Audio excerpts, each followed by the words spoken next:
Voice it is the first edition of the month of September. We are slowly but surely getting to the end of the year because we have way past almost the mid-year.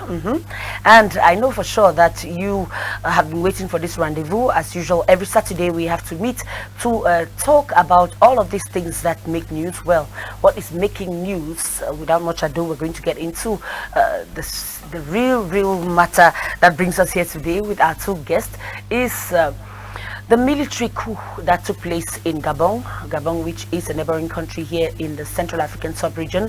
And we have had several countries reacting to this military coup, either some of them just being indifferent or some of them supporting.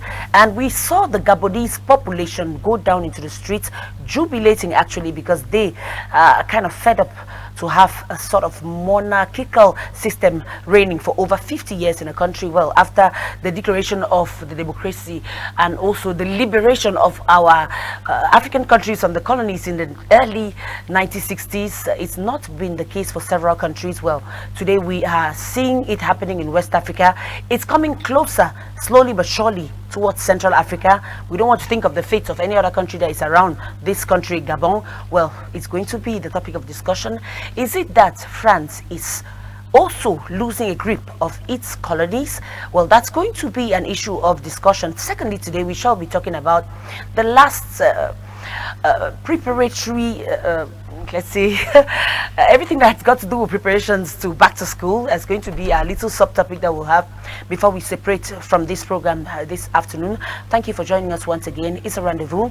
It is the 1st of September and today is the 2nd of September. Thank you for joining us. After this transition, we are going to be back to introduce to you our guest.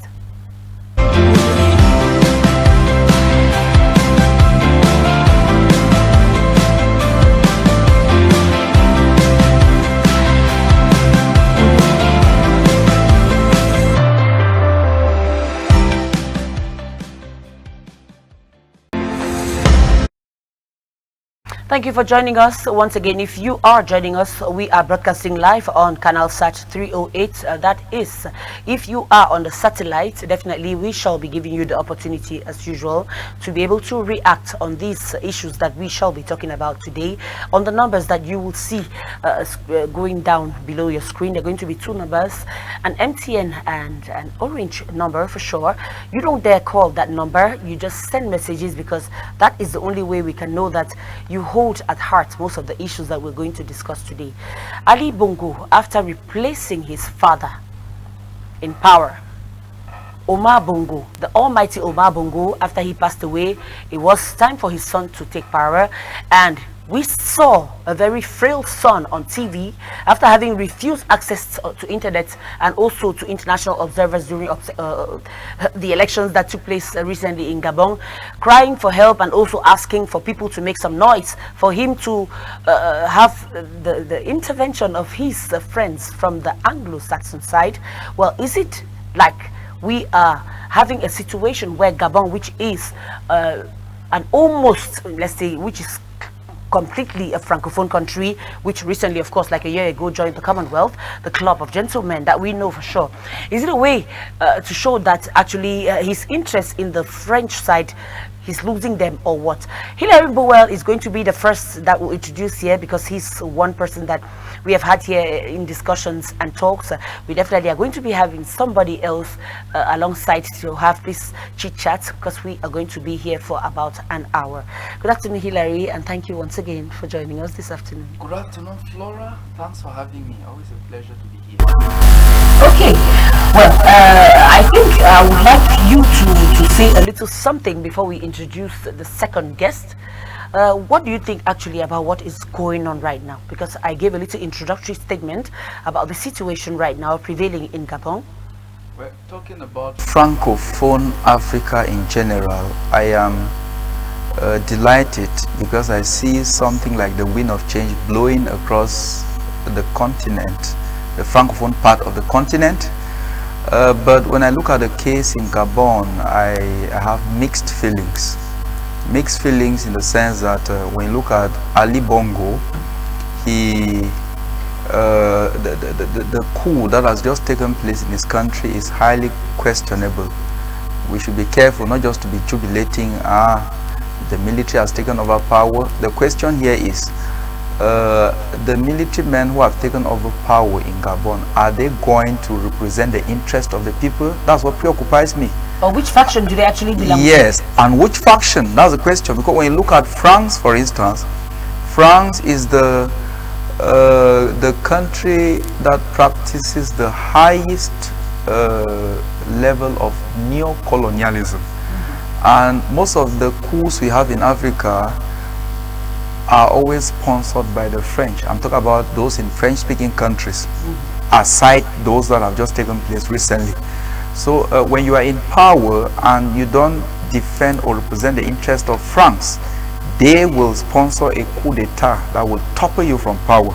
That has been the modus operandi of France. And when you look at Ali Bongo, he had declared his intentions to throw France under the bus and to embrace everything English, signing contracts with Americans and the British and saying that the French are dubious, the French are fraudulent. He prefers to work with the British and the Americans. A short while ago you were saying that he joined the Commonwealth, which is true, a year ago. So that's just one of the manifestations of his preference for the British and the Americans, because the British and Americans, we are not saying that they are perfect, they are whatever, but they are not, they don't exaggerate like the French. So I'm skeptical of this coup. I wonder if this military who have taken over power in Gabon actually represent the interests of the people, or they are sponsored by France. Well, we should not be really fast to make declarations right now, because so we might never be sure exactly to know what is going on or which part is really sponsoring which other part. All the interests that are being defended in general when it comes to politics is that the population, the people, the masses have to be considered. When it comes to elections, the masses are those who are more important. The second guest that we are going to introduce this afternoon for our debate is coming from the CPRN party. He's called Mr. Ebot James Ayuk from the CPRN party. It's the very first time I'm receiving you this afternoon, and I would like us to give him an applause. Yes. For one reason or the other, even though I don't know why. I think I should give you the reason why, Hillary, because he's the representative of actually the only party that answered present to this program this afternoon. Because I tried having the CPDM to no avail. That's great. Well, I know the representative of the CPDM was kind of not feeling too well and had some little obligations here and there, but the CRM party, I don't want to be throwing accusatory statements or stones at people. Actually vehemently refused to attend this program for one reason or the other. Meanwhile, the last program, actually, we dedicated a whole 30 minutes to them, like almost half of our program to them. That notwithstanding, we don't keep grudges. Thank you so much for accepting our invitation this afternoon, and you're welcome to LTM TV. Voice it. Thank you, Flo. Thank you, Flo. It's a pleasure being here today with you. With your permission, I would like to say to greet one or two persons before I get come on, you have the floor for this subject. I want to say I want to greet my mommy Ines, who is somewhere in the house. And there with the husband. And they are watching, definitely. Yes, they are watching. They are watching me. Okay. And the husband, Papanga, is somewhere around Mokolo. And all those students, Giovanni and the rest, they are left in the house before when I left. I want to say good evening to my senior brother, Mr. Pastor Bod Matthias, and to my president, my national president of CPNR, Cameroon Party for National Reconstruction, and all the members. Yes. And those who believe. We are talking about Mr. Cabral Libi, one of the youngest presidential candidates in the year 2018. He is the one behind this party. That's for sure. It's coming up strong. And former colleague of yours. Oh well. You keep saying that. You said that last time. He was a journalist. He was a journalist. Well, I don't quite remember working with him. Well, not on the same studio. Anyway. Yeah, on the same TV channel, but he was a journalist. We all have one or two political ambitions once in a lifetime somewhere. I mean, like when I started my career, I didn't quite remember having any interest in politics somehow. But towards, waving towards the years 2000, the early 2000s, I started getting interested in politics. And bam, in 2018, I actually found myself representing a political party, opposition leader. And that I'm glad, because I will never forget having worked for the Now movement. I mentioned it here and now. I would like to Represented give by the position. Barrister Akeremuna, of course, to whom I say hello. Floor, I would like to give the position of my party, my Yes. president, my party first, as concerned the topic. Clear. Be it the constitutional coup or military coup, we condemn all form. We are not. If you So read, yes, we are not. If you read the communal federalism and the manifesto of our party, you realize that our party will stand on that firm job to prosper Cameroonians in peace. We are there to promote excellent, noble ideas and transparency in our party. Okay. So we are not, our party, our position is clear. We don't promote any coup. Many people Yes, have been constitutional reacting, Mr. Ayok, that the CEMAC actually has not been able to make any declaration so far. I think that was just like 3 or 4 days after this military coup took place in Libreville, Gabon, when the military, a couple of them, like stood and took hostage the national TV station to announce to the entire world that they do not want Ali Bongo in power, because the elections were announced on that day at 4 a.m. exactly in the morning. Many of them took to that and they said they do not want Ali Bongo. So the reactions have been coming, so many of them, and people have realized that even France, that is involved and that is so linked up with Gabon, has not been able to say a word about that. Isn't that a sign that is kind of very, very flagrant? It's so clear, and that speaks so much. It speaks volumes. Seeing equally that the cry of alert that was launched by the former president Ali Bongo in his residence after his house arrest, only in the English language. We don't know of Gabon being a bilingual country. Only Cameroon in Africa actually has English and French as the official languages. But we saw a Gabonese president saying, "I'm calling on all my friends out there, the international community, please make some noise." So what kind of noise did he expect people to make when the same noise could not be made when the elections had to be declared, when observers had to be there, or when journalists had to be there and they were sent away before the declaration of this election result in Gabon? Floor, you know, today we should be very careful. When we want to talk about internal problems of any nation. We should be very careful and very prudent. We should not just say anything. Just any president is being guided by A group some of people. group of people. So no president can decide alone. Yes. No matter how powerful you are, you must always listen to the people around you if you Exactly. take any decision. So remember, the former president of Gabon, he said he had, when he came, he said he had 2 terms of office. After 2 terms, you step down. Okay, we didn't Yeah, see him after- stepping down after Yes. the 2 terms. After the 2 terms, he was just about grappling with the 3rd term, and we saw him actually that's what we putting call the machine in place. No, that's what we call constitutional coup. Exactly. So he is just a victim. Of what he put in place. Yes. After that 2 terms, if he decided to withdraw for someone else to come up, then I'm not sure the military are taking that position to do.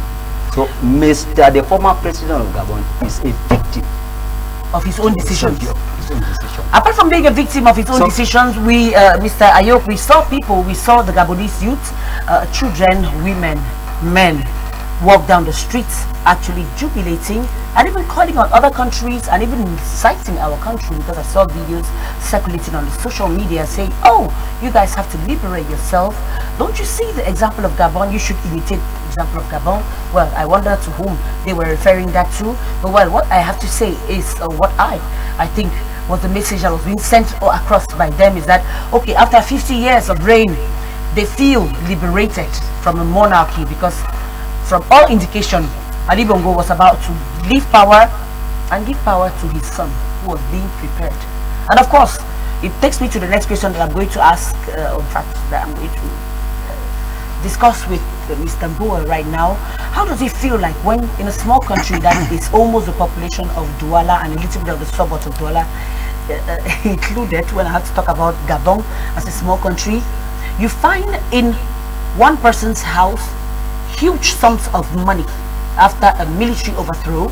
What is exactly happening when you have in that same country people who think that, okay, because the minimum wage is, I mean, better than what is happening around the sub-region, but they cannot have jobs even though they are educated, they cannot have better living situations, they live in abject poverty, they have poor infrastructures. What really explains that? Well, it is quite simple, Flora. When you look at the French system, these former French colonies in Africa, in the Francophone system, corruption is very common. When you are in power or you occupy any position, the first thing that comes to your mind is how to fraudulently fill your pocket. Amass as much money as possible. That is a mentality they have. Yeah, I'm talking out of experience. When you look at a typical Francophone, the mentality he has is that if you make him, it must not be a top position in government, any small position you give him, all the members of his family must eat. Yeah, but please, this is not hate speech per se. I'm just trying to be realistic. Yeah, I have a lot of friends who everybody is victim to hate speech in this country. Yes, I have a lot of friends who are Francophones, but I'm just trying to be candid. Yeah, the truth is that it's a problem of culture from France.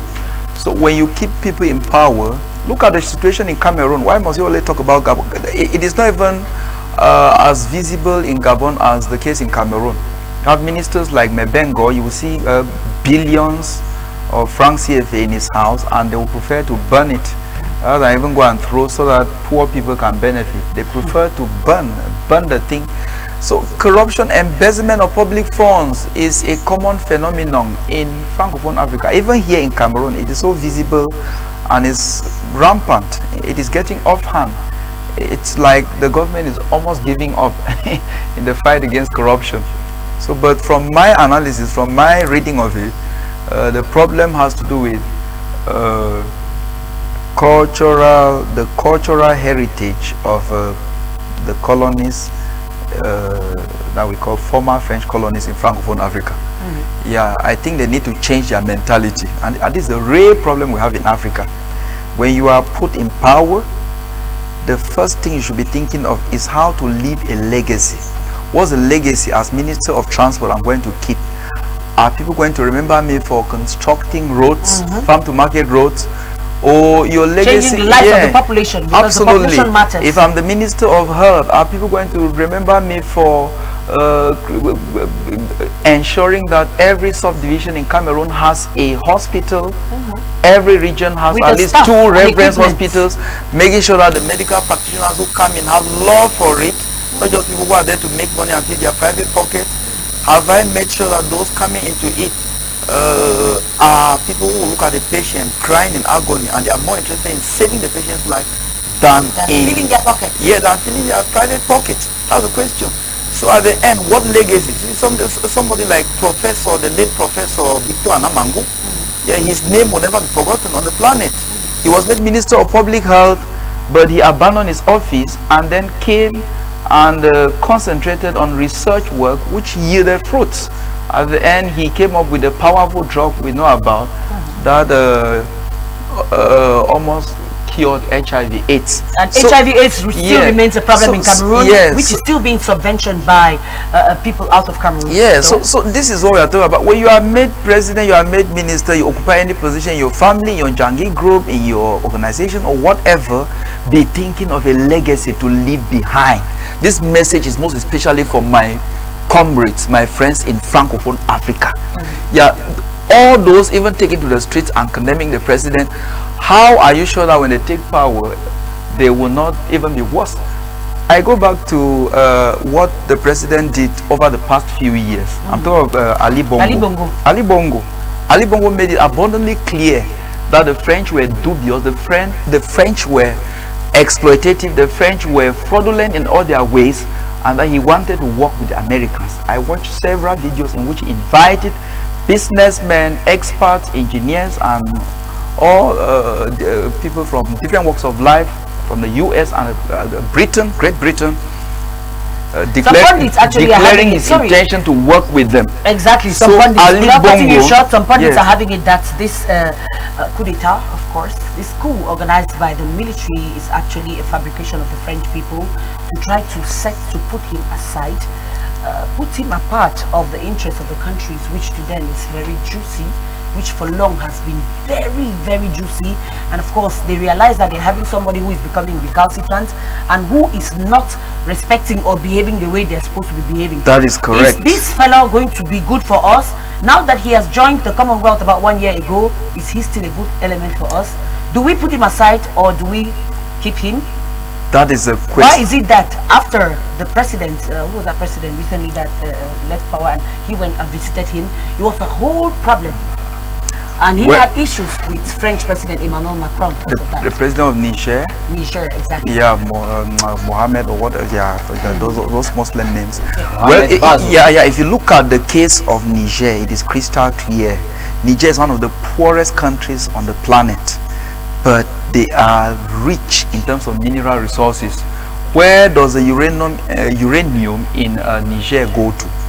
These are things that we don't even need to explain. The common man in the street who has not even seen the 4 walls of class 1 knows that all the wealth of Niger goes to France. Yes. So the coup d'etat in Niger That's why they keep won both national and international support. But the point I want to make here is that we should be very careful with that of Gabon. If we look critically, this one in Gabon might have been sponsored by the French. The only problem I have with Ali Bongo is the fact that he failed to leave power after his 2 mandates. If he had left power after his 2 mandates, he would have left a great legacy. But what I really want us to do in Africa, but with so much noise about democracy is not even the problem. If we elect somebody who will spend just 2 years in power, we have about 200 presidents in 50 years. That is not a major issue. The question here is, those leaders we have, do they represent the interests of the population? That is the question. Because what system of government did Africa even have before the coming of the Europeans, before the coming of the colonial powers? Okay, Mr. Hillary, I have a message here for you coming all the way from Bamenda. It's quite long, and I think I should take upon myself to read the message. Thank you very much for watching this program, and please keep the messages coming forth. It's really with a lot of pleasure that we know that you're watching us, and that we're trying to share these points of views that we have. Now, the message says, please tell Mr. Hillary that let him read the law, understand what evidence means, have enough evidence to make an assessment or a conclusion. How can he say France is responsible for the coup? Do you have any evidence? Let's stop all this blame game. You practice nepotism in your leadership. Talented Gabonese go without a job. They expect us to blame France and also let the president accept his failure. You preserve billions of francs CFA in your home and citizens without water, electricity and school, and you expect us to blame France. Tell Mr. Hillary to be watchful about his comments. If he is allowed to speak on TV, let him chew his words. Or better still, join a political party to be a school on communication skill. If the Gabonese decide to take their destiny into their hands, accept it and stop blaming the French. This is Madame Chantal Luther writing all the way from Bamenda. Thank you. I want you very much, Madame Chantal Luther. Let me respond to that, please. And before we get to you, I guess since it was addressed to him, it's true he's been speaking for quite a long time. You're going to have a fair share of the talking time, so don't worry about that. Let him respond to that. Well, Madame Chantal or whoever, Madame Chantal Luther. Yes, nobody is. That's your opinion. Your opinion counts. By the way. One doesn't have to belong to a political party to air his opinion or whatever. These are things that you shouldn't allow your emotions to get the best of you. Nobody is supporting dictatorship in Africa. Nobody is saying that Ali Bongo, that Gabon should become the private property of Ali Bongo, his family or whatever. All of us condemn embezzlement. All of us condemn what his son did, all the money he embezzled. But my preoccupation, from the way that the sender of the message is writing, it is like she is just overexcited by the fact that the military has taken over power. She didn't understand me. The point I'm trying to make is this. I guess the Gabonese are excited too without knowing the agenda behind it. There might equally be an agenda without us knowing. So Chantal, please don't get me wrong. Exactly. All of us love democracy. All of us condemn what was happening in Gabon. It is not the private property of the Bongo family or whatever. It's not their plantation. It is not. But the point I'm trying to make, madam, is this: we should be very careful and be sure that whoever is taking over will represent the interest of the people. Yes. That is my major preoccupation. If you are taking over power, whether you're a military or whoever, if you represent the interest of the people. Professor Albert Ondo, who was the official opposition leader. Take the case of. It was declared actually that his results were quite positive. Absolutely. Ali Bongo's results. All of us condemn Ali Bongo trying to manipulate, shutting down internet. We condemn all of that. Take the case of Muammar Gaddafi. All people were making noise, dictator. The West came and tried to paint a picture of him, very ugly picture. But we all know how Libya was and how Libya is today without Gaddafi. So my preoccupation is that democracy, or whatever you call it, or monarchy, the interest of the people should be represented. Create jobs, construct roads, provide the basic needs so that the people can live a much better life. That is the point I'm trying to make. And so if a certain general or a colonel or whoever has taken over and he does not do this, then the coup makes no sense, in my opinion. The CPRN has something to say, Mr. Ayok, definitely. I'm sorry, but I think next time I'm a political actor, he's a teacher. When there's a topic like this, allow me to. Don't worry, take time. I said earlier on. We are not here in a classroom. Yes. We are talking about a political. Yes. Please give me time to. Absolutely. Yes. So. I'm sorry about that. Yes. Let me tell you something, Madam. Whether Gabon or Cameroon, there is something. We have something in common. All our officials, all the high-ranking officials in these two countries, they have the same behavior. Be the ministers, be the director generals, or the presidents of the National Assembly. They have the same behavior. 85% of them have the same behavior. They are suffering from this sickness. That woman just said nepotism, bribe, corruption, just lack of transparency in their life and the management. You see, just that is a weapon of mass destruction. When someone is democracy, is a weapon of mass destruction. 85% or 85, not all of them. Yes, 85% of them. So you can imagine. So what is happening in Gabon today? Just take the example, Nozo. I'm from Kumba, born and bred in Kumba, 3 corners. Yes. I can tell you. The people got, yes, born and bred in Kumba. Yes. The people, let me tell you, our elites have betrayed us. God and the people have dominated our elites because of the evil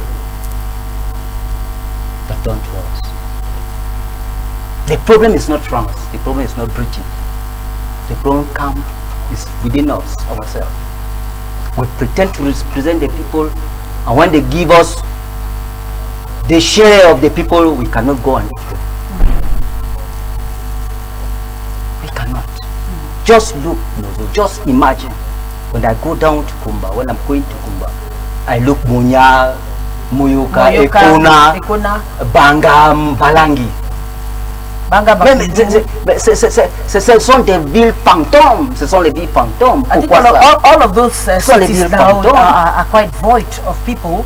You only see images of houses full of walls with holes of bullets on them and stuff, and plantations, farms all overgrown. Nobody living in those houses because everybody fled. Every day, people they paint. You point finger. France has done this. Britain has done that. The West have done. No. The problem is within us. if we accept as my president in that book.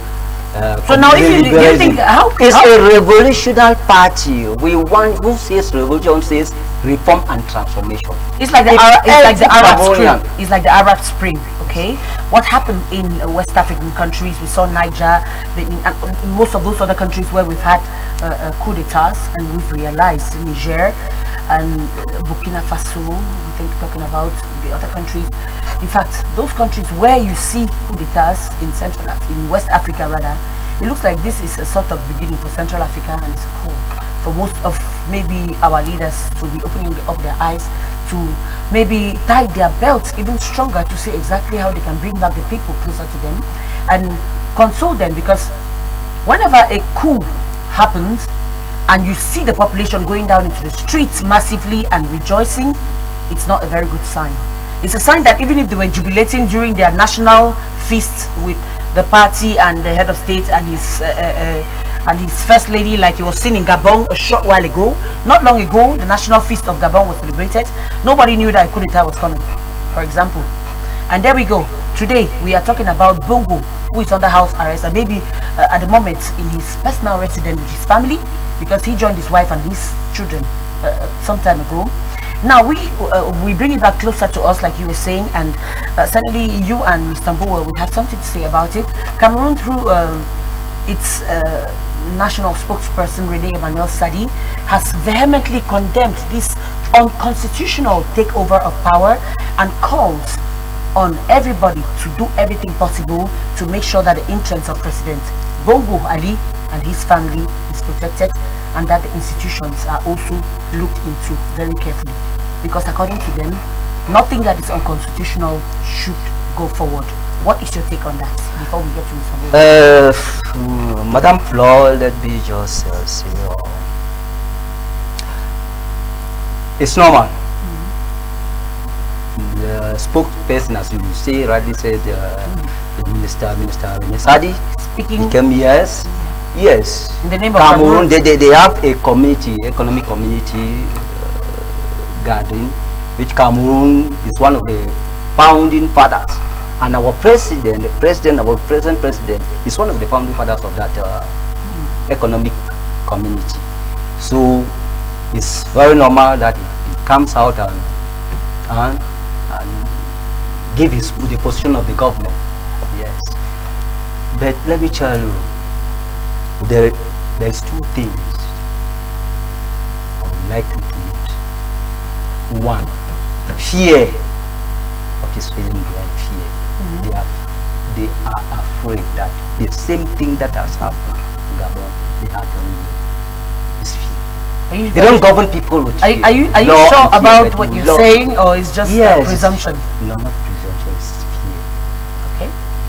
From what I just if that's coming from earlier, well. from what I told you earlier, that 85%, both countries, if you are very careful, if you have political foresight, you discover that the same behavior that we have, all those high officials here, you go to Gabon, you see the same. Whether I'm the phone or no, it's a matter of mentality. They have the same mentality.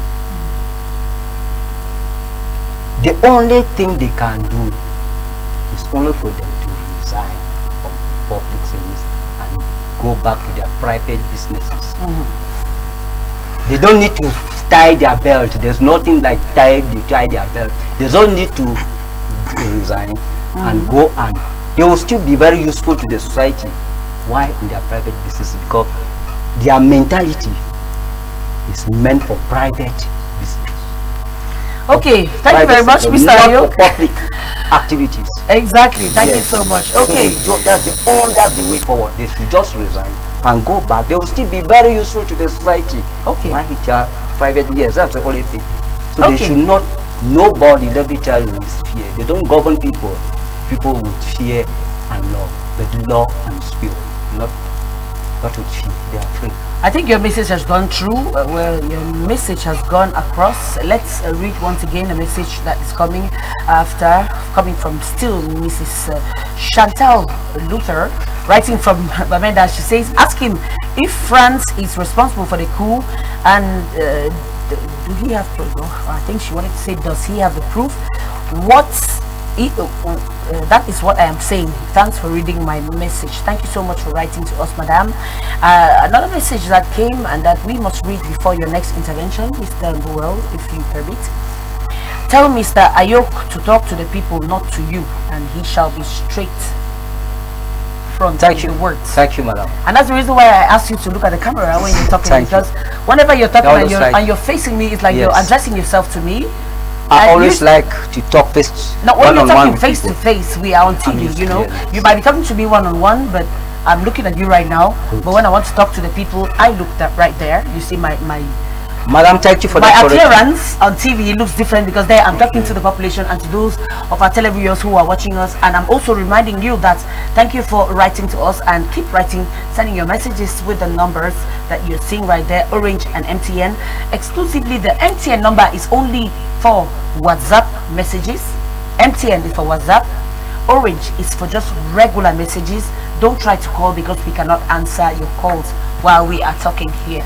So the next message that we are going to have to say right now, to read right now, is, in fact, we read it already. Tell Mr. Ayok to talk to people and not to talk as if he's in fact talking straight to the camera. Another person just says hello. Well, when you say hello and you want to say something, please just say something, and then we might just have a response for you. Mr. Hillary. All right, Shanta got me, but Shanta seems to be a little emotional. Well, I'm not surprised at all because every woman is an emotional creature. Men are emotional too, please. Yes. Anyway, women are more emotional. You don't do it because you're going to get right back at me. I hope it is not hate speech.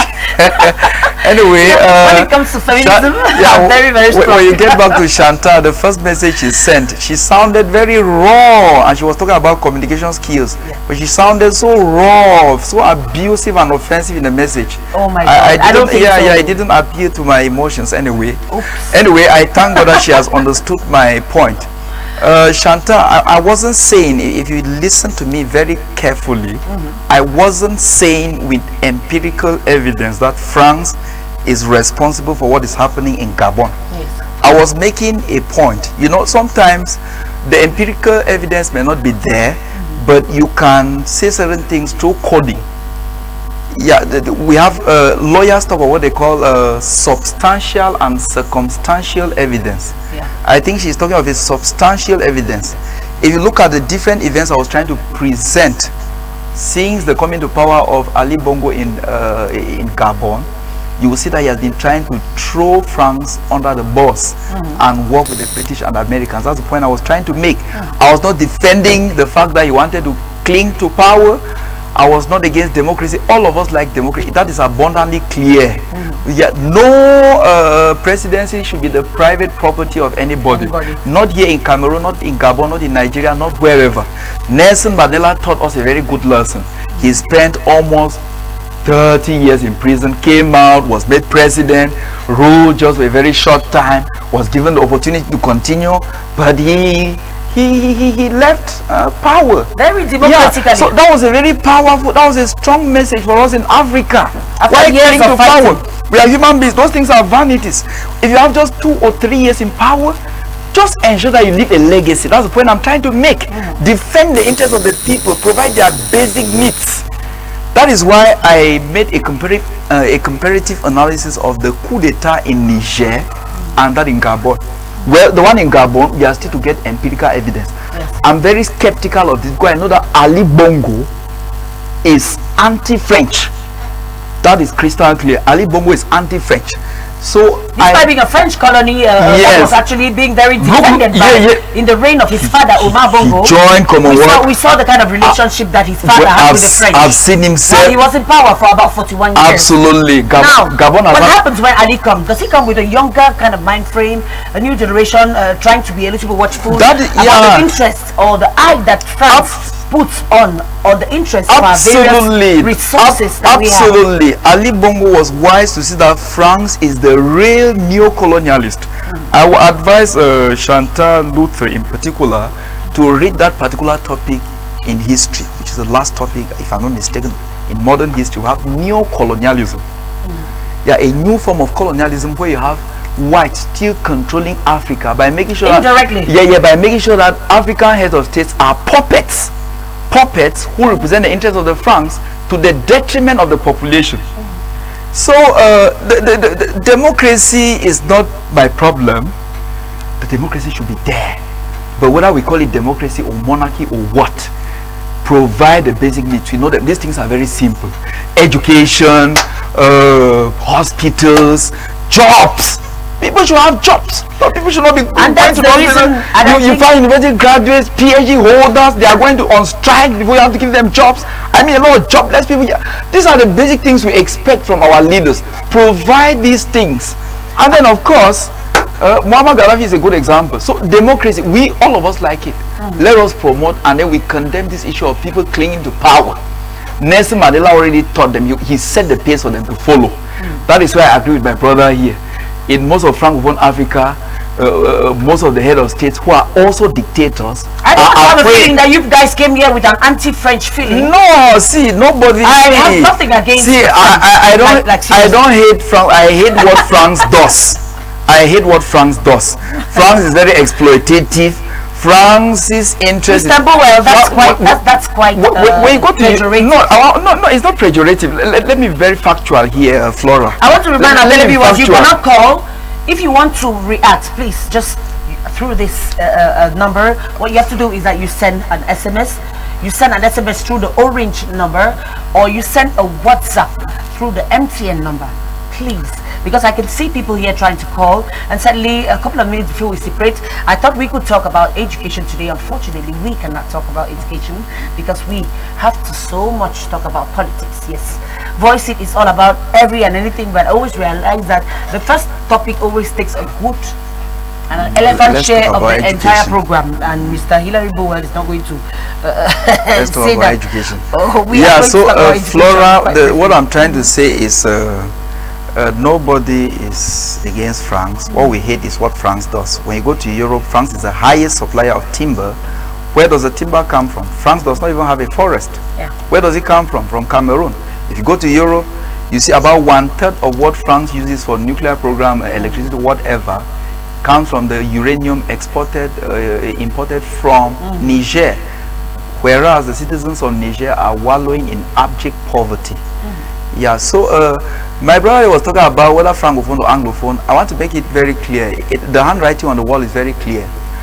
In Anglophone Africa, the democracy has witnessed a significant progress. If you look at Nigeria, for instance, they have had Ghana. Yes, yeah, they had military Typical rule, but example it ended. of Yes, democracy you in look Africa. at Ghana, you look at Kenya. I mean, there is significant progress. But in Francophone Africa, in particular, much still has to be done as far as democracy is concerned. We might be getting into the second topic really rapidly because Mr. Hilary, we don't have much time on our side. Yes. Let's have a last word on that political issue now from a political activist of the CPRN party, of course. Now, the topic that we are handling today is, do you think France is actually losing slowly but surely a grip on its colonial elements? Let me call it that way. That's quite confusing because we're going to like briefly get into there is time for there's a set time for everything. The world is experiencing we are in a revolutionary and transitional era in the world. So it's not that France is losing its colonies, it's just that the people, we Africans, are growing, we are growing, and we are now aware of our responsibilities. Since 1960, did it have to take so much time? No, it can take the time that can take, but there's did it have to take eternity for there us is to a understand? set time. Let me tell you, revolution, we have only two principal ways to change. Peacefully or either to the peacefully. streets? If you peacefully, you have to collaborate with time, or military. We are not for military. We are for a peaceful revolution, so we have to collaborate with time. Okay.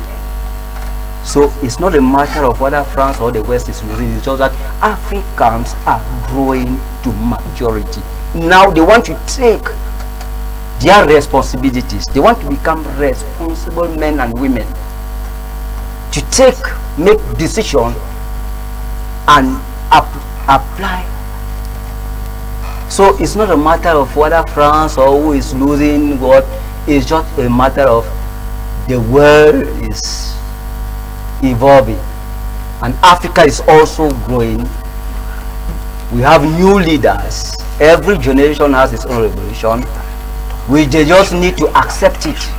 They just need to accept that Africa is growing to maturity. They want to take into their hands their responsibilities, their destiny, and decide for themselves what, define their policy and carry them out. That's the truth. Thank you, Mr. Ayok. You say you're from Cuba. You have a brother and a friend certainly from Cuba who is watching. He's called Mr. Ate Valentine. Yeah. Do you know of any Ate Valentine? Good. Ate Valentine from Cuba says what happens in Gabon rather, and other Francophone African countries ought to have happened in Cameroon a long time ago.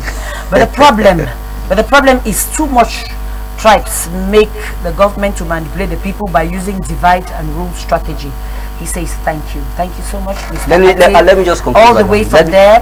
Let me read another message and then we might be just moving into another topic, sir. I hope you do not mind.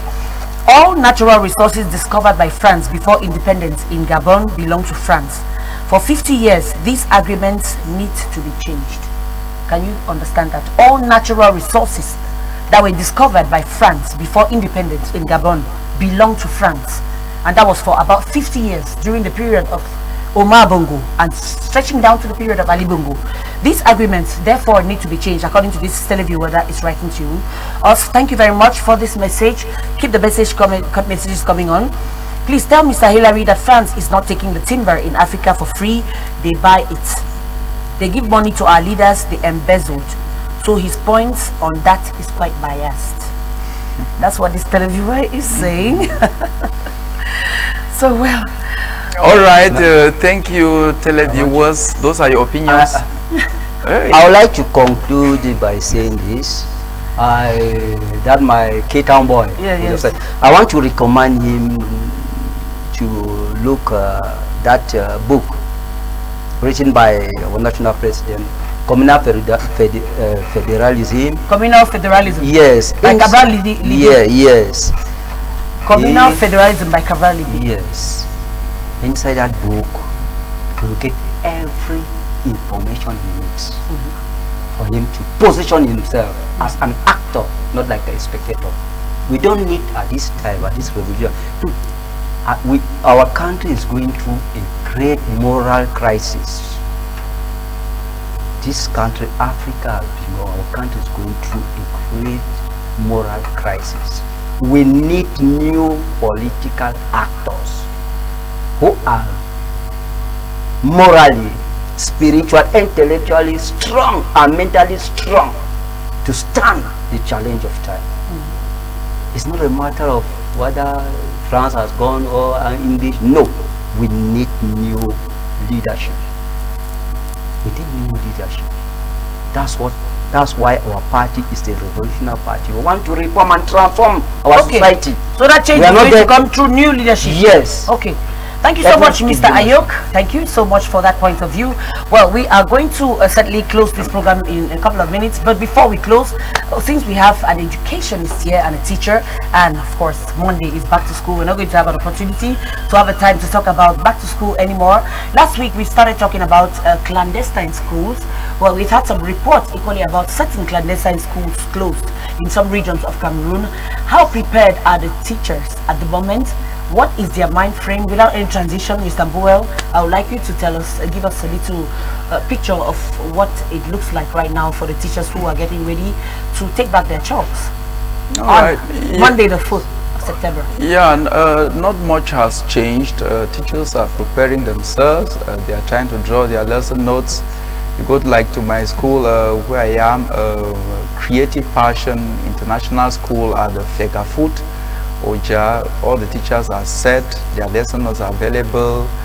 We have been attending seminars, working with people, collaborators from the UK, from the US, from China and from Canada, equipping our teachers so that they'll be able to transmit the knowledge, the skills that they acquire into our learners. I don't want to delve into the details and say what makes us extraordinary or exceptional.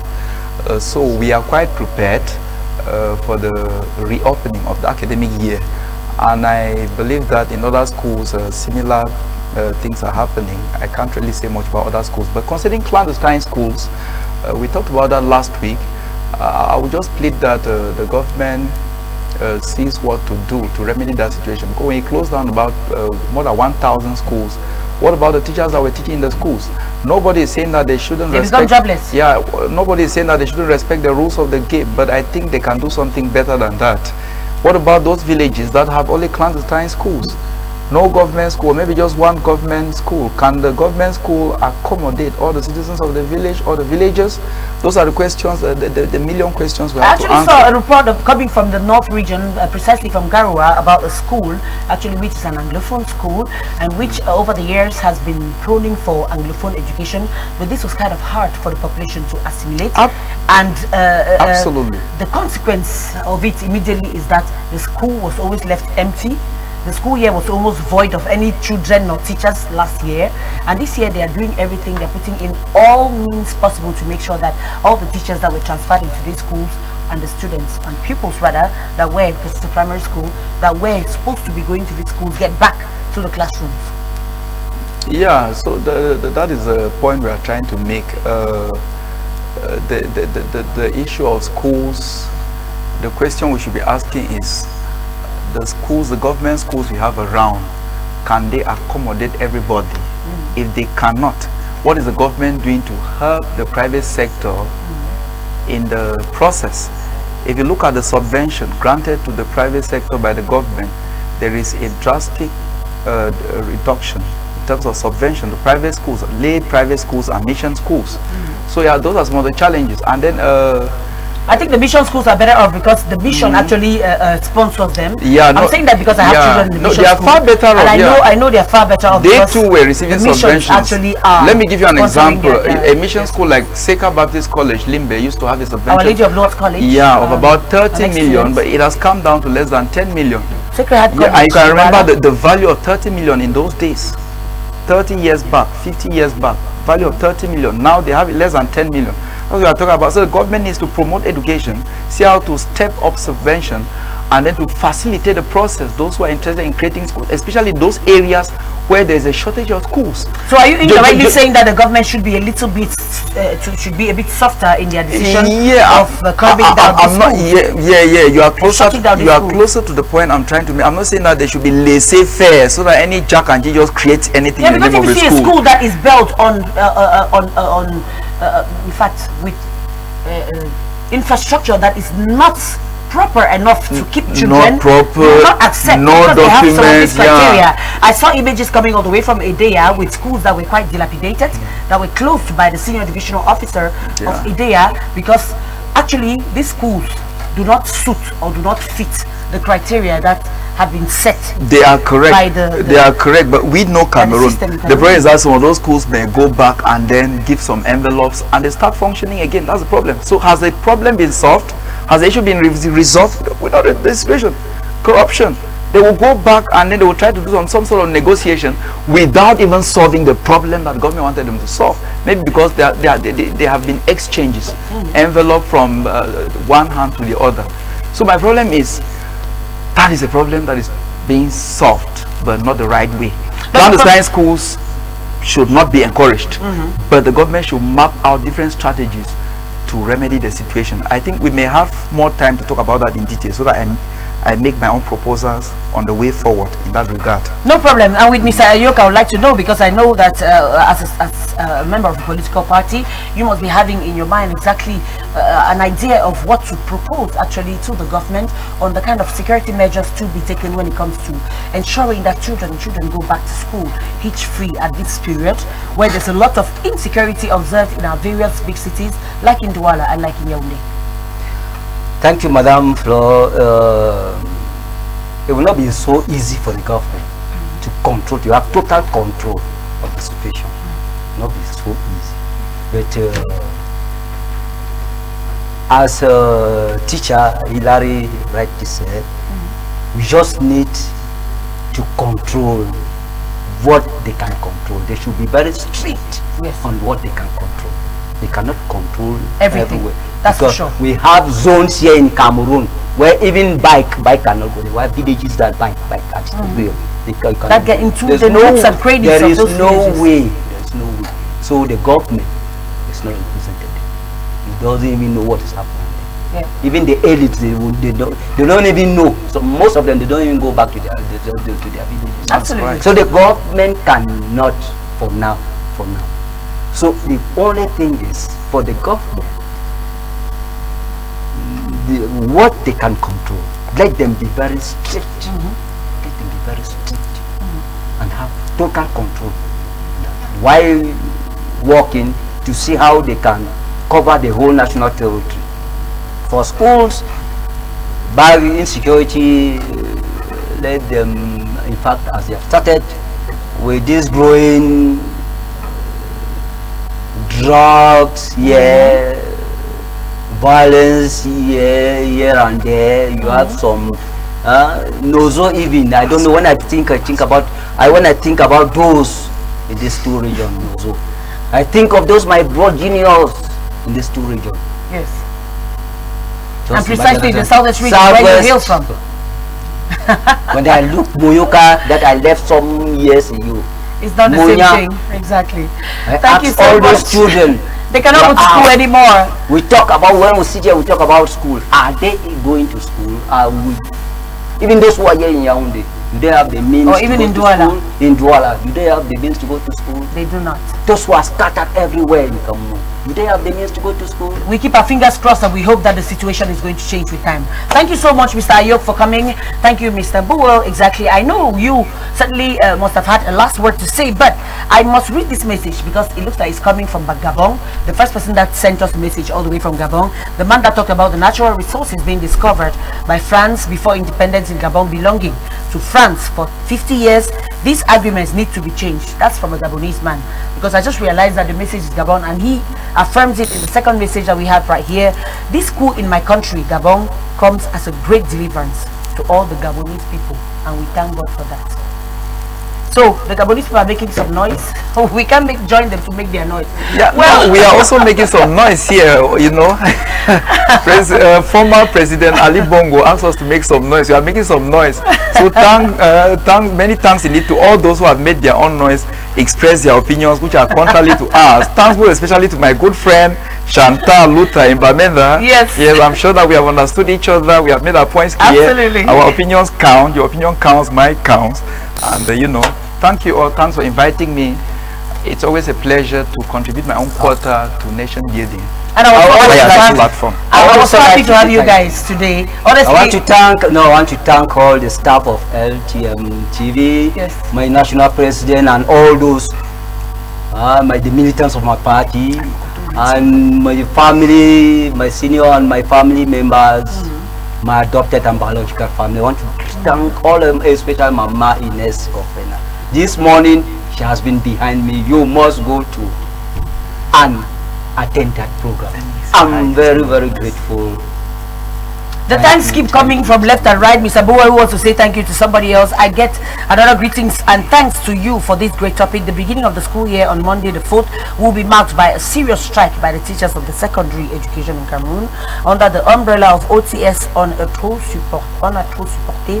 Enough is enough in English. They have two main demands from the government, which are the signing and application of the revised special status of teachers, the total payment of all the debts owed by the teachers by the government. This is Isaac from Yaoundé. Well, I should not be reading your communique, Mr. Isaac. You know exactly what to do. You have my number. If you have this communique and it is official, send it to me inbox, and then we shall know what to do. We are going to get closer to you and know exactly what your grievances are all about, because we want our children to go to school. I am serious about that. Like seriously, I'm a mother of children. I don't want you people to go on strike. So we are praying and hoping that the government officials make sure that they pay your salaries and your dues. Absolutely, yeah. I wish we'll have more time to talk about that. Yeah, that's very true. Government teachers are threatening to go on strike. They have made their points very clear. We'll talk about that in detail, maybe subsequently. I just want to say hi to all my colleagues, former colleagues of St. Benedict College, Voley. I want to say hi to all my colleagues of Creative Passion International School, most especially to the great founder, the assiduous Mr. Eno, who also doubles as the founder of Hibamas University, very renowned in Cameroon, and an entrepreneur who owns many businesses in the country. I want to say hi to all my colleagues of the noble profession. Hi to all our televiewers. Thank you for watching. Thank you, gentlemen, for coming around. Thank you, Mr. Buell. Thank you, Mr. Ayok, for making it a date for Voice It. This afternoon, it was a great day, the first edition of the month of September. Hopefully, we shall be having another program, absolutely, on, in fact, that's going to be on Saturday next week, almost at the same time at 3 p.m. exactly. Keep the rendezvous, dear televiewers. There is going to be a rebroadcast, definitely, of this program. Stay glued to all the programs that follow suit on La Télévision du Monde. Don't go away. We're together.